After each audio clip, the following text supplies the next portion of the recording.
Far beneath the earth, Tiamat, the primordial goddess of chaos, lay coiled in the abyss, her iridescent scales glowing faintly in the void. Banished millennia ago by Marduk, she had plotted her return in silence, her vengeance simmering. Then, a tremor disrupted the cosmic order. Bree, her son and harbinger of chaos, had been defeated. Sensing his life extinguish, Tiamat's rage erupted, her growl reverberating through the underworld like grinding stone. Uncoiling her massive form, Tiamat stretched against the divine seal that bound her, only to sense a celestial phenomenon. The planets were aligning, a rare convergence capable of weakening Marduk's seal. Realizing this could grant her freedom, Tiamat smiled wickedly, anticipation coursing through her. Soon, she would rise, her vengeance unstoppable. Meanwhile, on the battlefield above, Ira stood amid the ashes of his victory. The Blazefrost celestial sword rested in his hand, its flames extinguished after consuming Bree. Vanessa, trembling from the battle's echoes, asked softly, "It's over, isn't it?" Ira, however, sensed lingering unease. Though Bree was gone, the shadow of something greater loomed. The tension in the air hinted at a far more formidable threat stirring just beyond the veil of reality. Ira, standing amidst the scorched battlefield, didn't initially respond to Vanessa's question about whether the battle was over. His gaze remained fixed on the ground where Bree had fallen, and the remnants of Hell's energy still lingered in the air. Finally, he said, "No, it isn't over." Before Vanessa could ask more, the ground trembled, and a vortex of dark energy began to form in the sky, pulsing with crimson light. What is that?" Vanessa asked, fear in her voice. Ira's grip tightened on the Blazefrost celestial sword. "Something has been awakened," he muttered. The vortex continued to swell, revealing Tiamat, the primordial chaos goddess, mother of Bree. Her massive, serpent-like form and fiery eyes exuded immense power and fury.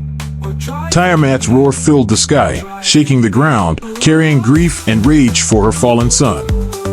"You took my son from me," she hissed at Ira, her voice crackling with flames. Ira stood firm, knowing he couldn't escape her wrath. As the vortex of flames intensified, Ira prepared for the battle of his life. "We fight," he told Vanessa quietly. "We fight until the end." Tiamat, filled with ancient rage and grief, declared her identity to Ira. "I am Tiamat. I am Satan. I am Lucifer. I am the Abyss." Her words echoed through the air, and Ira felt the weight of her presence, a cosmic wrath fueled by the death of her son, Bree. As the ground split, a swarm of grotesque demons emerged, summoned by Tiamat's command to devour Ira. "Now, my children. Devour him," she bellowed.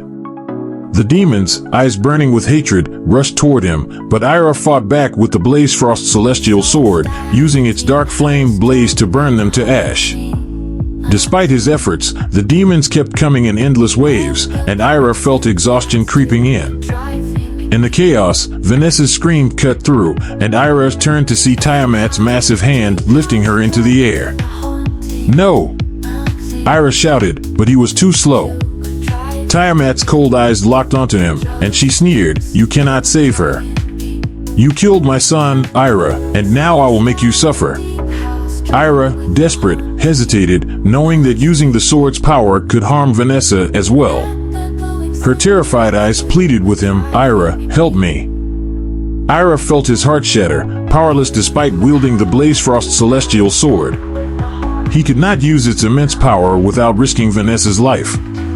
Tiamat's laughter filled the air as she taunted him, "Feel the despair, Ira. Feel it as I felt it when you took Bree from me.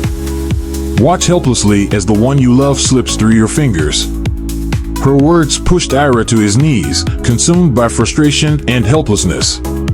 Tiamat's fury roared, and with a violent motion, she retreated into the vortex, dragging Vanessa with her. "I take Vanessa from you. She will suffer in hell for all eternity, just as I have suffered," she boomed. As Tiamat and her demons vanished, Ira was left alone in silence, the weight of his failure sinking in. Vanessa was gone, taken by Tiamat into the abyss, and Ira was left with nothing. His heart ached with the loss, and the world felt empty. The cosmic event faded, and the battlefield became hollow. Ira dropped to his knees, the Blazefrost celestial sword slipping from his grasp. Vanessa's final scream haunted him, and he reached out to the ground where she had last stood, but it was cold, lifeless. Tiamat's curse echoed in his mind, and Ira was consumed by an unbearable grief.